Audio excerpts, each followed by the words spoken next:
தொடங்கணும். அதே போல் தாய் கழகத்தில்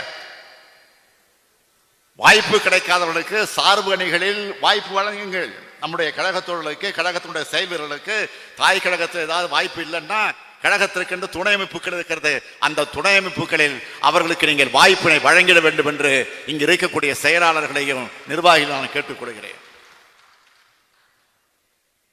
அணிகள் மாவட்ட அளவில் தான் இப்போது பொறுப்புகள் அறிவிக்கப்பட்டிருக்கு. இன்னமும் ஒன்றிய, நகர, பேரூர் அளவில் பல பொறுப்புகள் நிரப்பப்படாமல் உள்ளது என்பது என் கவனத்திற்கு வந்திருக்கிறது. இளைஞர்கள், பெண்கள், புதிய வாக்காளர்கள் கழகத்தை நோக்கி ஈர்த்திட அவளுக்கு கணிசமான பொறுப்புகளை நீங்கள் வழங்கிட வேண்டும் என்று உங்களை எல்லாம் நான் கேட்டுக்கொள்ள கடமைப்பட்டிருக்கிறேன். அது மட்டும் இல்ல, கழகத்தினரை மகிழ்ச்சியோடு நீங்க வச்சிருக்கணும்.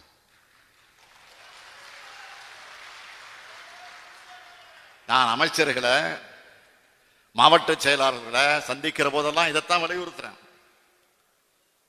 அதைத்தான் உங்களிடமும் கேட்டுக்கொள்கிறேன். ஒவ்வொரு பகுதி, ஒன்றிய கிளை செயலாளர்களுக்கும் அவரவருக்குரிய நிர்வாகிகளை, தொண்டர்களை நீங்க கவனிச்சு அவங்க குறைகளை தீர்த்து வைக்கணும். குறையை தீர்த்து வைக்க முடியாவிட்டாலும் பரவாயில்ல, காது கொடுத்தாவது நீங்க கேட்கணும். அதுதான் முக்கியம்.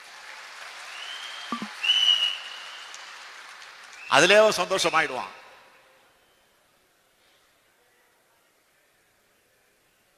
பிரச்சனையை தீர்ப்பதற்கு உங்களால் முடிந்த முயற்சிகளை செய்யுங்கள்.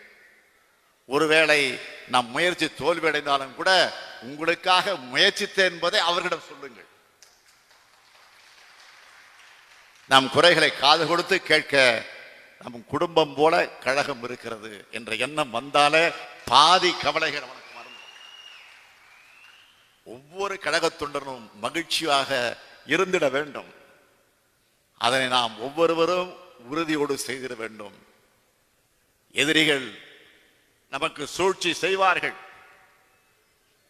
எல்லாவற்றையும் நாம் எதிர்கொள்வோம். தேசிய அளவில் திராவிட மாடல் ஓங்கி ஒழிக்க தொடங்கி இருக்கிறது.